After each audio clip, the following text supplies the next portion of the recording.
संध्या की आंखों में नींद नहीं थी। बिस्तर पर लेटे हुए छत को एकटक निहारे जा रही थी। उसकी समझ में नहीं आ रहा था कि वह क्या करे जिससे वह आकाश के चंगुल से निकल सके। वह बुरी तरह से उसके चंगुल में फंसी हुई थी। लाचार, बेबस, कुछ भी नहीं कर पा रही थी। गलती उसकी ही थी जो आकाश को उसे ब्लैकमेल करने का मौका मिल गया। वह जब चाहता उसे एकांत में बुलाता और जाने क्या क्या करने की मांग करता। संध्या का जीना दूभर हो गया था। आकाश कोई और नहीं, उसका देवर ही था, सगा देवर। एक ही घर, एक ही छत के नीचे रहने वाला आकाश इतना शैतान निकलेगा, संध्या ने कल्पना भी नहीं की थी। वह लगातार उसे ब्लैकमेल किए जा रहा था और वह कुछ भी नहीं कर पा रही थी। बात ज्यादा पुरानी नहीं थी।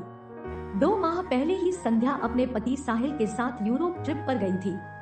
50 महिला पुरुषों का ग्रुप दिल्ली इंटरनेशनल एयरपोर्ट से रवाना हुआ। 15 दिनों की यात्रा से पूर्व सबका एक दूसरे से परिचय कराया गया। संध्या को उस ग्रुप में नवविवाहित ऋतु कुछ अलग ही नजर आई। उसे लगा ऋतु के विचार काफी उससे मिलते हैं। बात बात पर खिलखिलाकर हंसने वाली ऋतु से वह जल्द ही घुल मिल गई। ऋतु का पति प्रणव भी काफी विनोदी स्वभाव का था। हर बात को जोक से जोड़कर सबको हंसाने की आदत थी उसकी। एक तरह से ऋतु और प्रणव में सबको हंसाने की प्रतिस्पर्धा चलती थी। संध्या इस नवविवाहित जोड़े से खासी प्रभावित थी। संध्या और उसके पति साहिल के बीच वैसे तो सब कुछ सामान्य था, लेकिन जब भी वह ऋतु और प्रणव की जोड़ी को देखती आहें भर कर रह जाती। प्रणव के विपरीत साहिल गंभीर स्वभाव का इंसान था, जबकि संध्या साहिल से अलग खुले विचारों वाली थी। यूरोप यात्रा के दौरान ही संध्या, ऋतु और प्रणव इतना घुल मिल गए कि विभिन्न पर्यटन स्थलों में घूम आने के बाद भी होटल के रूम में खूब बातें करते, हंसी मजाक होता। साहिल संध्या का हाथ पकड़ खींच कर ले जाता। वह कहता कि चलो संध्या, बहुत देर हो गई, इन्हें भी आराम करने दो, हम भी सो लेते हैं। ग्रुप लीडर ने सुबह जल्दी उठने को बोला है।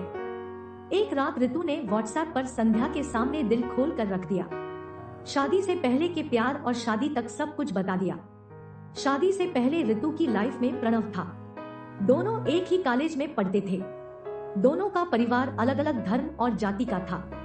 उनके प्यार में कुछ अड़चनें आईं। शादी को लेकर दोनों परिवारों में तकरार हुई, पर आखिर ऋतु और प्रणव ने सूझबूझ दिखाते हुए अपने अपने परिवार को मना लिया। ऋतु और प्रणव की शादी हो गई। व्हाट्सएप पर ऋतु की लव स्टोरी पढ़कर संध्या के मन में हलचल पैदा हो गई। उसे अपना अतीत याद हो आया। उस रात उसका मन किया वह भी ऋतु को वह सब कुछ बता दे जो उसका अतीत है, लेकिन वह हिम्मत नहीं कर पाई कि पता नहीं ऋतु क्या सोचेगी। वह उसके बारे में न जाने क्या धारणा बना ले। अजीब सी हलचल मन में लिए संध्या सो गई।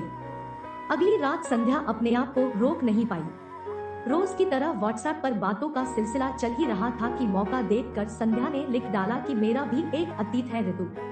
मैं भी किसी से प्यार करती थी, पर वह प्यार मुझे नहीं मिल सका।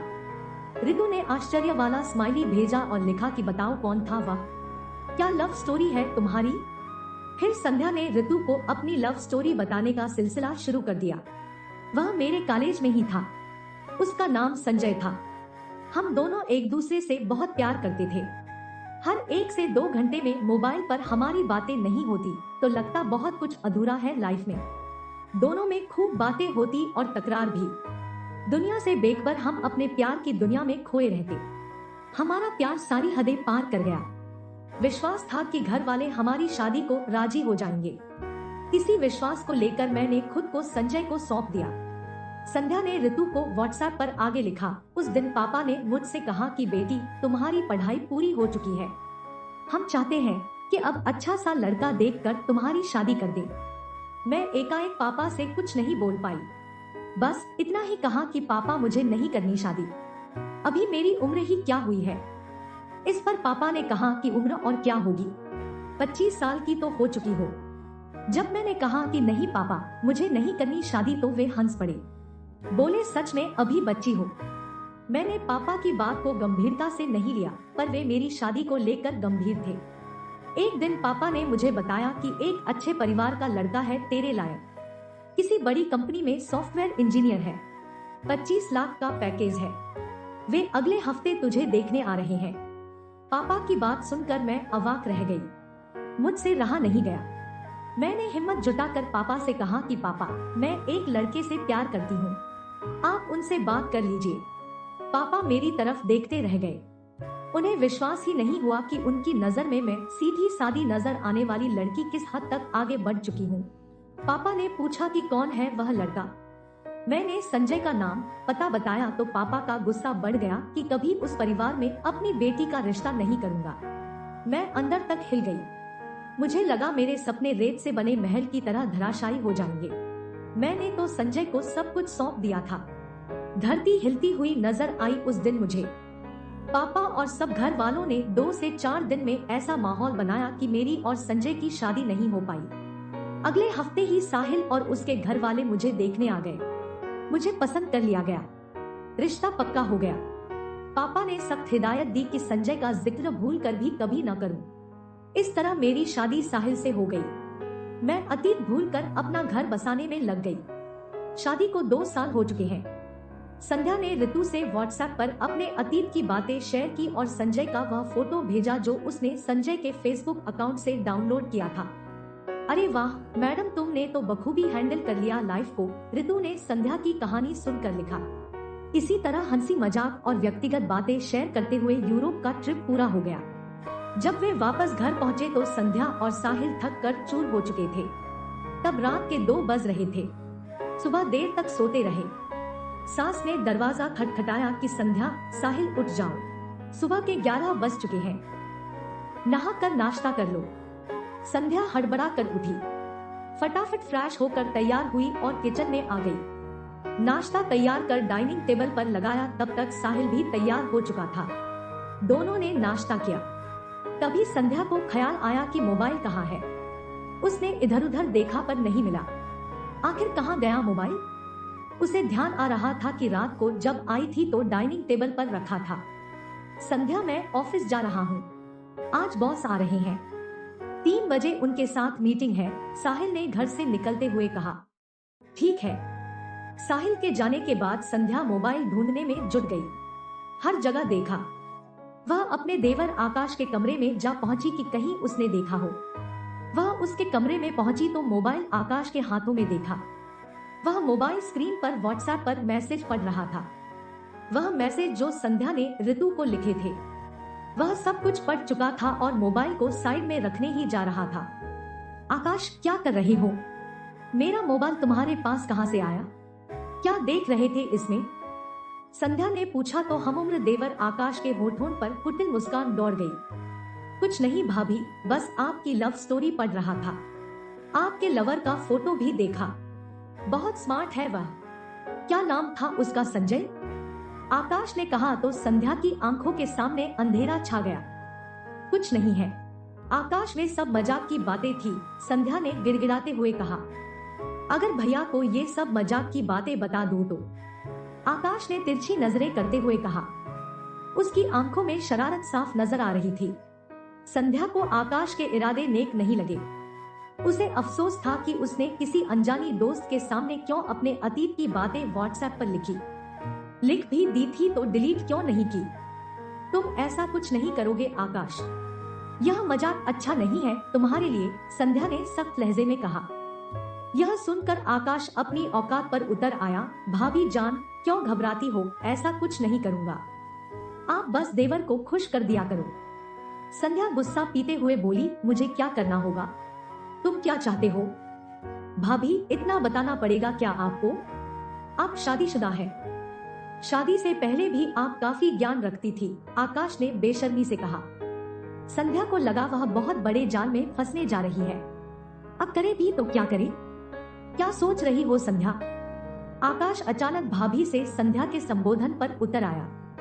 मुझे सोचने का वक्त दो आकाश, संध्या ने कहा। ओके, नो प्रॉब्लम, जैसा तुम्हें ठीक लगे, पर याद रखना मेरे पास बहुत कुछ है। भैया को पता चल गया तो धक्के मार कर घर से निकाल देंगे तुम्हें। पता है तुम किस हद तक नीचता कर सकते हो, संध्या ने रूखे स्वर में कहा। संध्या अब क्या करे? कैसे पीछा छुड़ाए आकाश से? वह देवर भाभी के रिश्ते को कलंकित करने पर उतारू था। वह जब भी मौका मिलता संध्या का रास्ता रोक कर खड़ा हो जाता कि क्या सोचा तुमने?